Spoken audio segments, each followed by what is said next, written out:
Ну, здесь спрашивается насчет того, что в книге «Последнее обращение» пишу насчет Египта, что цивилизация Египта создана цивилизация с Марса, а, так сказать, в «Последнем обращении» в «Рассекреченных главах», что это создали атланты.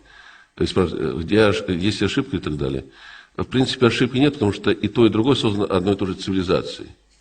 Цивилизация, которая создала пирамиды на Марсе, та же самая цивилизация, которая создала пирамиды в Египте, и есть та же самая одна и та же цивилизация. Поэтому просто в то время у меня не было доказательств никаких других, кроме того, что на пирамиде на Марсе такие же, как в Египте.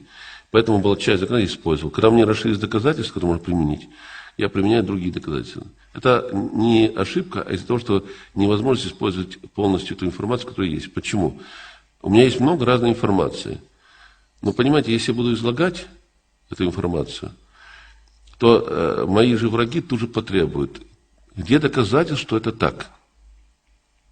Вот докажи нам.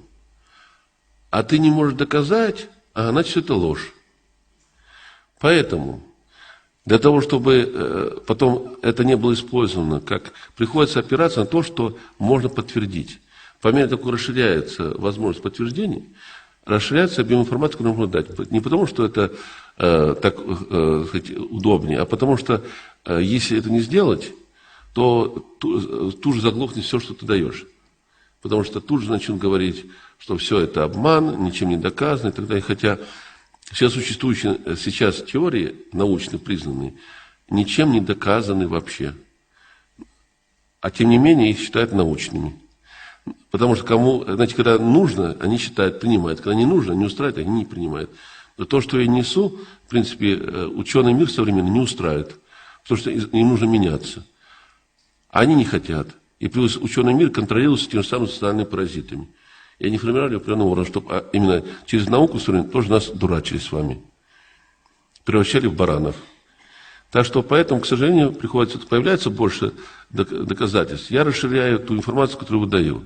Чем больше будет доступна доказательной базы, тем больше я буду выдавать. Иначе это рухнет, а мне не хочется, чтобы то, что я делаю, рухнуло. И к тому же раскапывание все дальше и дальше, которое я веду, дает еще больше и больше материалов, доказательств и так далее, и так далее. Так что это и то, и другое вместе взятое. Вот и все.